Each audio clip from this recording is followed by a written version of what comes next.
नमस्कार, आप देख रहे हैं CS न्यूज में हूं कमलेंद्र झा। ये खबरों की शुरुआत करें और सबसे पहले चले लखीसराय, जहां एक आभूषण व्यवसायी के यहां लूटपाट हुई, जिसमें व्यवसायी को गोली भी मार दी गई। लखीसराय जिले के सूर्यगढ़ा बाजार में शनिवार देर शाम अपराधियों ने लूटपाट के दौरान आभूषण व्यवसायी श्रवण अग्रवाल को गोली मार दी।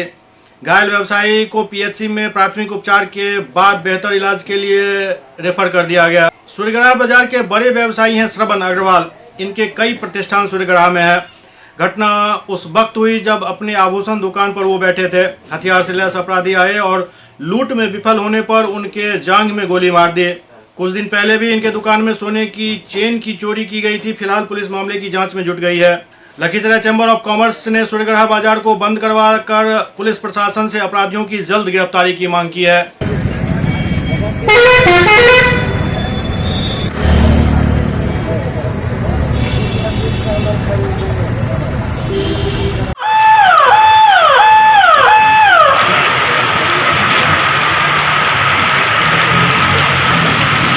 दुकान खोले हुए थे, 6:15 बजे लगभग में 4-5 आदमी आया।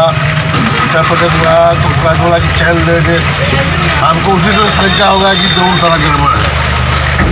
तो उस बात को आना बोले मेन गेट बंद करो। बोले मेन गेट बंद किया। हम अपना चैन दिखा रहे थे।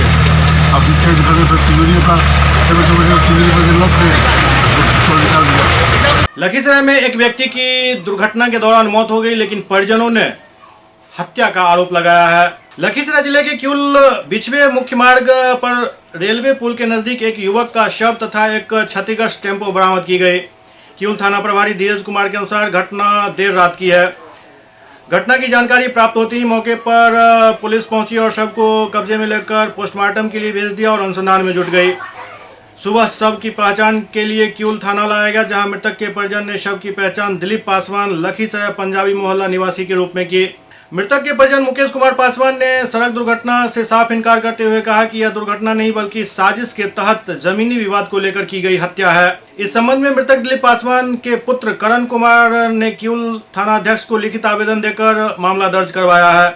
आवेदन में कहा गया है कि दिलीप पासवान का जमीनी विवाद के चलते गौरव महतो, अरविंद कुमार, विनोद महतो एवं नीतीश कुमार ने मिलकर एक साजिश के तहत हत्या की है। उन्होंने यह भी कहा कि गौरव कुमार व अरविंद कुमार ने शनिवार देर शाम लगभग 5 बजे संध्या दिलीप पासवान को घर से बुलाकर ले गए थे। उसके बाद आज सुबह मेरे पिता की हत्या की खबर मिली। उन्होंने यह भी कहा कि मेरे पिता की हत्या करने के बाद एक साजिश के तहत साक्ष्य छुपाने के लिए सड़क दुर्घटना का रूप दिया गया। इस संबंध में क्यूल थाना अध्यक्ष ने बताया कि घटना देर रात्रि की है। घटना की सूचना मिलने पर घटनास्थल पर पहुंचकर शव को कब्जे में लेकर थाना लाया गया, जहां मृतक की पहचान की गई। मृतक दिलीप पासवान नया बाजार पंजाबी मोहल्ला का निवासी है। प्रथम दृष्टया देखने से ऐसा मालूम पड़ता है कि यह सड़क दुर्घटना है, लेकिन मृतक के पुत्र के द्वारा हत्या का आवेदन दिया गया है, इसलिए मामला अनुसंधान का है और अनुसंधान किया जा रहा है। जो भी दोषी होंगे उसे गिरफ्तार किया जाएगा और कानूनी कार्रवाई की जाएगी। चलिए, क्या मामला है? मामला है, देखिए मेरा जीजा है। ठीक है, जीजा को बुला के ले गया। जमीनी विवाद चल रहा था कि चलिए जमीन का विवाद चल रहा है, इसका जो है सोल्यूशन निकाल लेंगे हम सब मिल के। बुला के ले गया। गौरव महतो है और ये अरविंद महतो, दोनों बुला के ले गया और उसको ले जाके बिस्पे के आसपास में जाके उसको हत्या कर दिया। धारदार हथियार से उसको माथा पर जो है वार किया 3 बार। कितने दिनों से ये जमीनी विवाद चल रहा है? 2 साल से चल रहा था। अच्छा, कौन कौन लोग इसमें शामिल हो सकते हैं हत्या में? हत्या में यही है, विनोद महतो है, उसका लड़का है रितेश महतो है। जमीन का विवाद चल रहा था, उसी में इसका हत्या किया गया है। जैसा कि इनका घर वाले का कहना कि कल शाम को करीब 4 से 5 बजे के बीच इसको बुला के ले गया था। और यही कह के बुला के ले गया था कि ज़मीन का जो मामला है वो हम लोग पंचायती करके जो है मामला को सुलझा लेंगे। लेकिन 8 बजे जब उनका लड़का का कहना है, जब हमने कॉल किया तो पापा बोले कि 10 मिनट में हम वापस आएंगे, लेकिन वो आए नहीं। और 10 बजे के बाद जब फ़ोन लगाया तो वहाँ 3-4 लोगों का आवाज़ उनको सुनाई दिया, जैसा कि इनका घर वाले का कहना है। और सुबह जब पता चला तो मालूम चला कि इनकी हत्या हो चुकी है। कौन है ये लोग? अभी तक तो 2 नथनपुर का नाम आ रहा है, एक विनोद महतो, एक उनका ही सुपुत्र है नीतीश कुमार, और 2 जो है बिछवे का नाम आ रहा है, जो कि हमको का नाम मालूम नहीं है। मृतक का क्या नाम है? मृतक का नाम दिलीप पासवान और कुली पासवान है। हत्या हुई, क्या जानकारी है आपको? गाड़ी में जो पापा का फ्रेंड मतलब दोस्त आ रहे थे हाँ 5 बजे हाँ। 8 बजे लगभग में। उसके बाद कुछ विनोद मंडल कुछ ऐसा नाम है। हाँ हाँ हाँ वही ले गए थे, भैया मेरे देखे, मम्मी भी देखी। उसके बाद चले गए। उसके बाद 8 बजे कॉल आया था। हाँ। मतलब कॉल हम इधर ही से किए थे हाँ। 8 बजे। तो 8 बजे कॉल आया, पापा बोल रहे थे 10 बजे आ रहे। हाँ फिर नहीं मतलब हुआ तो फिर हम 10 बजे कॉल किए, 30-40 में बहुत बार कॉल किए। उसके बाद कुछ मतलब आवाज़ आ रहा था, पापा का आवाज़ नहीं आ रहा था, 3-4 आदमी का आवाज़ आ रहा था। हाँ सिर्फ आवाज़ आ रहा था, पापा का आवाज़ नहीं था, कुछ नहीं जा रहा था। तो फिर क्या कैसे पता चला कि इनकी ये हल्ला हुआ था, तो कितना ही मिला। पटना के बिस्कोमान के पास मेडाज हॉस्पिटल का शुभारंभ हुआ। गरीब लोगों को अब बेहतर इलाज के लिए बिहार से बाहर नहीं जाना पड़ेगा। पटना के बिस्कोमान गोलंबर के पास मेडाज हॉस्पिटल का शुभारंभ किया गया। इस मौके पर मुख्य अतिथि के तौर पर बिहार विधानसभा के अध्यक्ष विजय कुमार चौधरी ने रिबन काटकर शुभारंभ किया एवं इस मौके पर राज्य के पथ परिवहन मंत्री नंदकिशोर यादव, पटना की महापौर सीता साहू, सुप्रसिद्ध surgeon doctor Ahmad Abdullah, heart चिकित्सक पद्मश्री विजय प्रकाश भी इस मौके पर उपस्थित थे।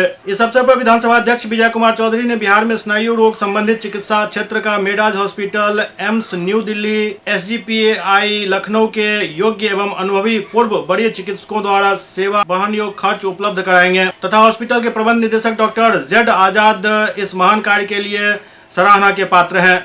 इस मौके पर बताया गया जो मस्तिष्क, नस एवं जोड़ आदि के जटिल रोगों के लिए अब मरीजों को बिहार से बाहर नहीं जाना पड़ेगा। मेडाज हॉस्पिटल में वो सारी सुविधा उपलब्ध कराई गई है जिससे ये बीमारी ठीक हो सके। कदमकुआं थाना क्षेत्र में पानी जमाव को लेकर लोगों ने प्रदर्शन किया। कदमकुआं थाना क्षेत्र के नंदनगर कॉलोनी में भारी पानी को लेकर स्थानीय नागरिक ने सड़क जाम किया और आगजनी भी की। उनका कहना था जो 4 दिन से वर्षा का पानी हमारे घरों में जमा है, हम लोग नगर निगम में जाकर आवेदन भी दे चुके हैं लेकिन फिर भी कोई कार्रवाई नहीं होती। वार्ड पार्षद और पटना की मेयर सीता साहू को हम लोगों ने पर्सनली रिक्वेस्ट किया लेकिन फिर भी कोई सुनवाई नहीं हुई। समस्तीपुर के पटपारा दक्षिणी में कुशल युवा कार्यक्रम के तहत प्रशिक्षुओं को प्रमाण पत्र दिया गया। समस्तीपुर के पटपारा दक्षिणी गांव में मुख्यमंत्री 7 निश्चय योजना अंतर्गत कुशल युवा कार्यक्रम में अगस्त एवं सितंबर 2018 बैच के प्रशिक्षुओं को प्रमाण पत्र दिया गया। सीसा कार्यालय समस्तीपुर से आए मनोहर कुमार के करकमलों द्वारा प्रमाण पत्र वितरित किया गया। मौके पर बहुत सारे अभिभावक और प्रशिक्षु उपस्थित थे। मुख्यमंत्री के द्वारा 7 निश्चय के अंतर्गत आर्थिक हल युवाओं के अंतर्गत जो कोर्स चलाया जा रहा है इसके अंतर्गत अगस्त और सितंबर बैच 2018 को सर्टिफिकेट डिस्ट्रीब्यूशन किया गया है। लगभग इसमें 60 बच्चे लाभान्वित हुए हैं। इस ग्रामीण परिवेश में यहाँ बच्चों में इच्छाएँ काफ़ी जगती जा रही है। वो चाहते हैं कि अधिक से अधिक बच्चे यहाँ आके कोर्स को कंप्लीट करें।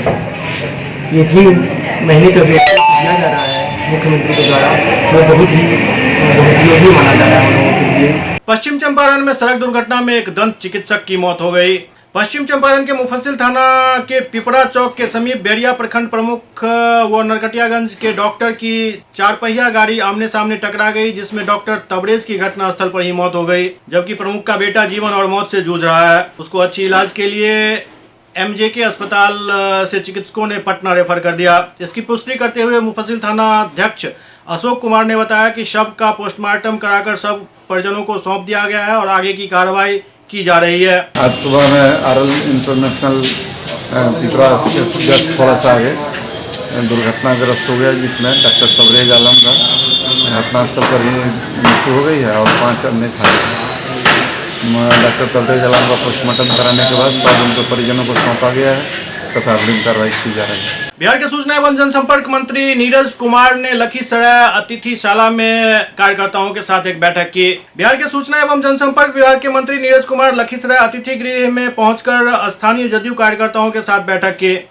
बैठक के बाद उन्होंने प्रेस वार्ता कर बताया कि पर्यावरण संरक्षण कर गिरते भूजल स्तर को सुधारा जा सकता है। जलवायु परिवर्तन से उत्पन्न आपदाजनक स्थिति से निपटने के लिए हमें पर्यावरण संरक्षण करना अति आवश्यक है। उन्होंने कहा कि बिहार में इस वर्ष पहले सूखा की आशंका व्यक्त की गई लेकिन पिछले 1 सप्ताह के दौरान जमकर बारिश भी हुई है और कई जिलों में बारिश के पानी के कारण बाढ़ की स्थिति उत्पन्न हो गई है। लेकिन इस बीच बिहार विधानसभा और विधान परिषद के सभी सदस्य शनिवार को राज्य में जलवायु परिवर्तन से उत्पन्न आपदाजनक स्थिति पर पूरे दिन कारण और निदान ढूंढते रहे।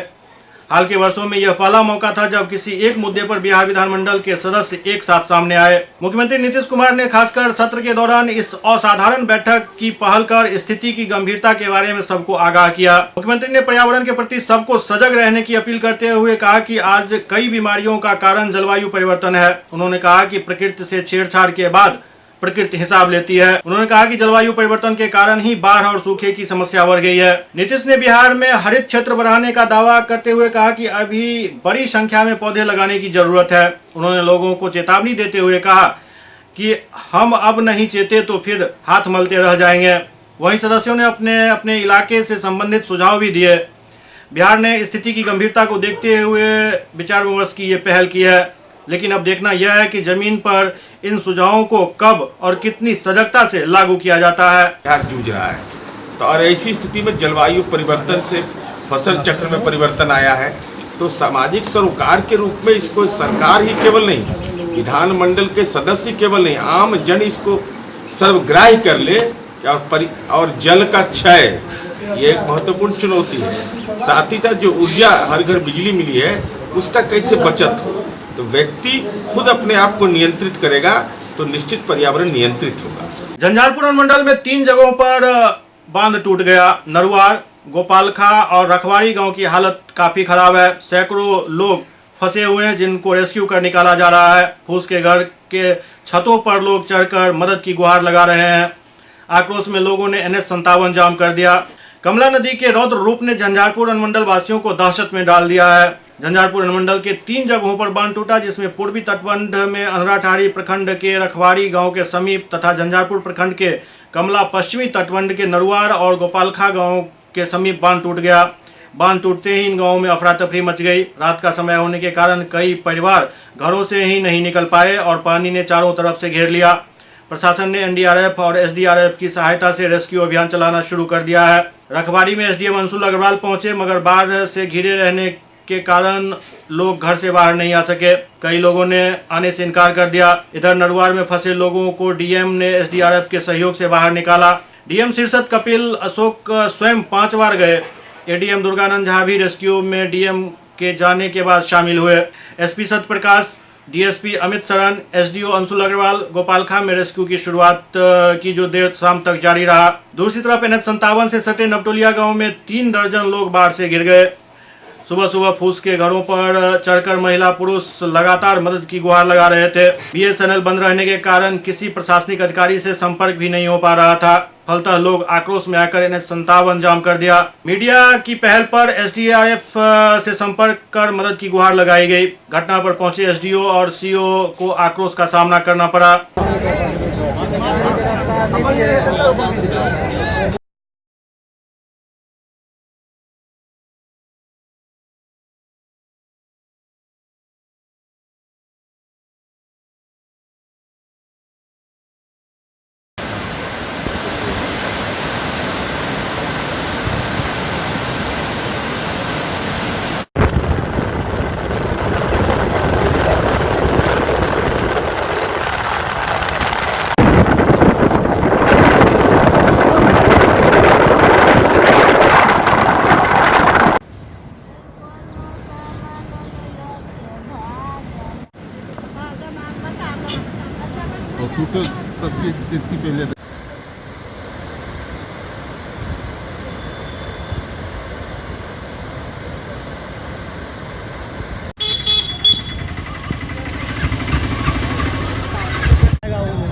नहीं देमाग तनुआ लाल भेले ने पाभर ओन दाना लाल भेले और सब गाय भूखले छत पर मरई छे। और बाकी परिवार आके साथ भैया कितने आदमी है लमसम? कितने आदमी है परिवार के लमसम? कनी आदमी परानी जटका आदमी 4 आदमी 5 6 7 8 आदमी सब छोटे हो फसल छे टांग टूट गेल छे ताई छे छत पर ने भागते तो कोनो सरकारी आदमी अखन तक नहीं आया पूछ पाछ ला? कोई नहीं सबका फोन और को कथा है कि गेलो भैंस समुद्र सब कोई नहीं। दरभंगा के सीएम आर्ट ब्लॉक के बगल से बह रही बागमती में पानी के दबाव के कारण तटबंध क्षतिग्रस्त हो गया। दरभंगा के सीएम आर्ट ब्लॉक के बगल से बह रहे बागमती नदी में तेज बहाव के कारण तटबंध में दरार आ गई। आपदा एवं बाढ़ नियंत्रण विभाग के एग्जीक्यूटिव इंजीनियर अशोक कुमार ठाकुर एवं जूनियर इंजीनियर अशोक कुमार सहित अन्य कई पदाधिकारी अपनी मौजूदगी में युद्ध स्तर पर बांध के मरम्मती का कार्य करा रहे हैं। बांध के मरम्मत का कार्य रविवार अहले सुबह से जारी है। बड़ी संख्या में मजदूरों को लगाया गया है। साथ ही साथ दरभंगा नगर निगम दरभंगा की ओर से कार्य में मदद ली जा रही है, जिसमें जेसीबी मशीन सहित अन्य सहायता ली जा रही है। कार्यों को जल्द से जल्द पूरा कर लिया जाएगा। बांध की मरम्मत का कार्य देखने सबसे पहले दरभंगा सदर एसडीओ राकेश कुमार गुप्ता पहुंचे थे। जानकारी लेने के बाद वे रवाना हो गए। बांध की मरम्मत का कार्य कराने के लिए दरभंगा जिला के कई जनप्रतिनिधि भी वहां पहुंचे और अपनी मौजूदगी में बांध की दीवार का मरम्मत कार्य शुरू कराया। प्राप्त जानकारी के अनुसार महाविद्यालय परिसर की दीवार काफी कमजोर थी और बांध की दीवार महाविद्यालय के दीवार से काफी सटे होने के कारण नीचे से दरार आ गया। कार्यपालक अभियंता आपदा विभाग अशोक कुमार ने बताया कि चिंता की कोई बात नहीं है, बांध सुरक्षित है। मरम्मती का कार्य जल्द पूरा कर लिया जाएगा। इस विषय में जिलाधिकारी स्वयं पल पल की खबर ले रहे हैं। इस बीच जगह जगह अफवाहों का बाजार गर्म है। उन्होंने अफवाहों से बचने की लोगों से अपील की है। रविवार की सुबह तक 2 से 3 फीट तक बागमती नदी में जलस्तर बढ़ा है। सहरसा जिला के नौहट्टा प्रखंड के 7 पंचायतों में बाढ़ का पानी प्रवेश कर गया। सहरसा जिला के अंतर्गत नौहट्टा ब्लॉक के 7 पंचायतों में बाढ़ का पानी घुस जाने से गरीब बच्चे बूढ़े हाहाकार मचा रहे हैं। तकरीबन 150 घर पानी में जलमग्न होने की खबर है। बिहार सरकार बाढ़ की रोकथाम के लिए कोसी बांध पर लाखों रुपए खर्च करती है, लेकिन उसका फायदा जनता को नहीं मिल पाता है। जल में डूबे घर, बच्चे, बूढ़े, गाय भैंस सब भूखे प्यासे मरने को विवश हैं। लेकिन नौहट्टा ब्लॉक के पदाधिकारी एवं सहरसा के जिला पदाधिकारी के कान में अभी तक तेल पड़ा हुआ है। जनता का कहना है कि हमसे सिर्फ वोट मांगने आते हैं, वोट मांगने के बाद दर्शन तक नहीं कोई देते। यही हमारी अकेली पंचायत के साथ ऐसा पंचायत है जो पानी से जलमग्न है। कितने घरों में चूल्हा तक बंद है, लोग भोजन को मोहताज हैं। ये जो कोसी का दबाव देख रहे हैं, ये है आपको मैसी विधानसभा क्षेत्र के चंद्रैन पंचायत एकार गाँव के पास ये कोसी का भीषण प्रकोप चल रहा है, जिसमें सरकार का जो है सो लापरवाही के चलते किसी भी समय ये भीषण कोसी का जो है प्रभाव जो है सो इस बांध पर पड़ सकता है। इसके बचाव के लिए इस बचाव के लिए मैं सरकार से अनुरोध करता हूँ, जितना जल्दी हो सके इस पर अविलंब जितना जल्दी हो सके इसका उपाय करें। लेकिन इस क्षेत्र में नेता कितना बड़ा है घूमने के लिए सर? नेता जो है सो नाम के लिए है। चुनाव के टाइम में जो है सो हजारों नेता जो है सो मत मांगने के लिए आते हैं जी। किसी भी समस्या का समाधान करने के लिए कोई भी नेता जो है सो इस भीषण प्रलय को देखने के लिए नहीं अभी तक आए हैं। डीएम साहिब आगे तो कई निर्देश थे कि हम नाव की व्यवस्था करेंगे, विधि व्यवस्था, नाव पे एक लड़का रखेंगे। ये जो है नाव का जो है डीएम साहब का जो आदेश है, ये सिर्फ पेपर और मीडिया पर ही जो है सो उसका न्यूज़ चल रहा है। लेकिन आप सबों के बीच जो है सो मैं एक भी नाव का जो व्यवस्था जो है डीएम साहबा को अभी तक जो है एक भी नाव का व्यवस्था नहीं किए हैं। नमस्कार, मैं दीपेंद्र कुमार।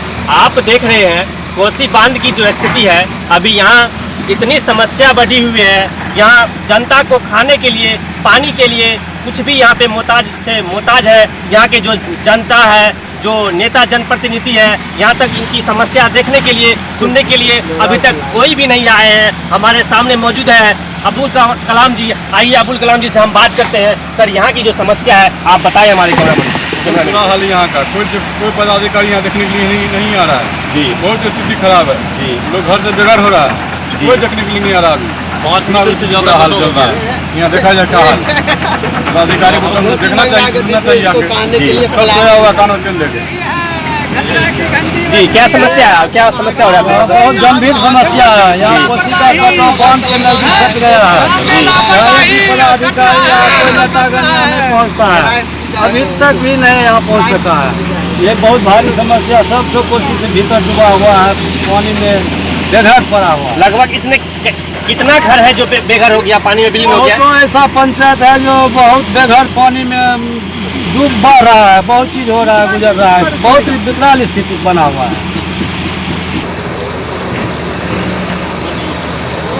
जी बताइए सर, यहाँ की जो समस्या है पानी से जलस्तर इतना बढ़ा हुआ है। 7 पंचायत सर बेघर है जी। 7 पंचायत में एसडीओ साहब अभी आए थे तो बोले कि 25 नाव की व्यवस्था है, लेकिन हमको नहीं लग रहा है कि 2-3 ठो नाव बड़ी नाव चल रही है। उसके बाद कहाँ कोई नाव की व्यवस्था। यहाँ का सीओ साफ मतलब उसका नेम पॉइंट कहा नहीं जाए, इतना सीओ गड़बड़ है जो किसी का सुन नहीं रहा है, किसी का कोई व्यवस्था नहीं कर रहा है। एसडीओ साहब उसको खोज रहे हैं लेकिन वो अभी तक नहीं आए हैं। लेकिन नाव जो है, नाव से आदमी जो बेघर है, चौकी पर चौकी दे के बस खड़ा हुआ है, भूखे 2 दिन से चल रहा है, उसको सिर्फ छाँक के लाना जरूरी है बांध के भीतर से बाहर। उसके लिए नाव की व्यवस्था बहुत जरूरी है और राहत की जरूरी है। जो लोग भूखे अभी खाना उसके घर में नहीं बन रहा है, वो अनाज भस रहा है, घर भस रहा है, इसके लिए मतलब कोई व्यवस्था अभी तक सरकार का नहीं हुआ है। जितना भी हो रहा है सब वैसे मीडिया पर चल रहा है, टीवी पर चल रहा है, लेकिन सरकार की कोई व्यवस्था अभी तक यहाँ पर अभी तक सरजमीन पर नहीं उतरा है। तो जलस्तर और कोशिका नदी का जलस्तर बढ़ गया है और जलस्तर बढ़ने के कारण अंदर के जो पंचायतों में है उसमें कहीं कहीं पानी फैल गया है जी। तो हम लोग प्रशासनिक स्तर पर सारी व्यवस्था करवा लिए हैं। सब जगह अंचलाधिकारी के द्वारा नोटिस व्यवस्था करवा दिया गया है जी। और हम लोग पब्लिक से भी अनुरोध करते हैं कि जहाँ भी पानी फैला है उसके स्थानों पर या जो 12 आश्रय स्थल है जो चिन्हित स्थल पर है वहाँ पर आकर अपना रहें और फिर वहाँ पर हम लोग सारी व्यवस्था करवाएंगे। अभी तक कोई सहयोग नहीं मिला गया है? कुछ नहीं मिला है। तो अभी खाना वाना कैसे बन रहा है आपके घर में? खाना अभी कहीं नहीं बन रहा है, वैसे चूड़ा खाते एक आदमी टाइम पास कर रहा है। अच्छा, आप नवट्टा ब्लॉक के अंतर्गत जो आते हैं ये, हाँ। तो ब्लॉक वीडियो द्वारा कोई अभी तक आश्वासन नहीं है? कुछ भी कुछ नहीं मिला, कुछ नहीं। कितना घर तकरीबन यहाँ कट गया है? यहाँ अभी 200-250 घर कट गए। SCS न्यूज के इस अंक में अभी इतना ही। अगले अंक में फिर कुछ और समाचारों के साथ उपस्थित होंगे। तब तक आप देखते रहिए SCS न्यूज। नमस्कार।